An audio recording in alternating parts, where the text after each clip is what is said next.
Hi, my name is Serwaish. A few days ago I earned a certificate on deploying machine learning model using Flask. In my previous video I showed how we can deploy a data gathering survey form using Flask, but that video only comprised of software interactions. But in today's video I will show you how we can incorporate hardware interaction using Flask in a web page that is running on localhost. So let's get started. In this video we will be using the camera of our device as for interaction. As camera is a hardware device, I will have a toggle button in my web page to turn camera on and off. I have already made video on how to make a face detection program in Python. The same logics will be also used here. You will find the link for the video in description.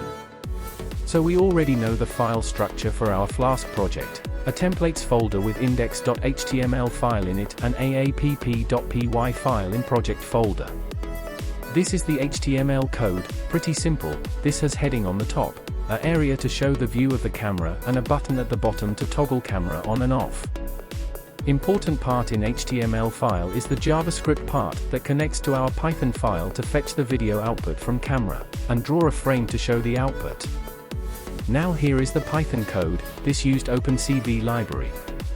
The base64 module is used for encoding and decoding binary data as base64 strings.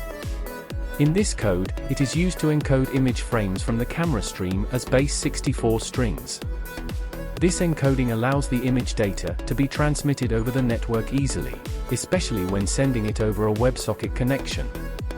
Flask and Flask socket. Flask socket I/O is used to establish a WebSocket connection with the client-side JavaScript and transmit the camera stream and face detection data. Now rest of the code is simple.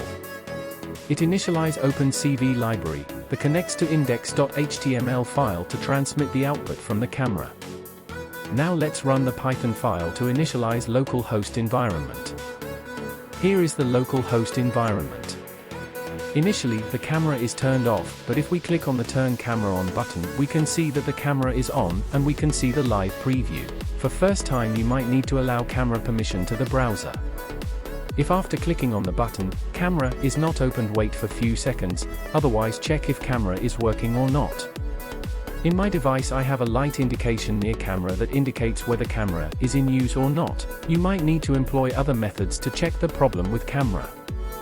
Now again, if I click the button it turns off the camera. I can even deploy this whole project on GitHub using a web hosting platform. In that way this web page can be accessed from anywhere. That's it for this video. Thanks for watching. Please like this video and share with others.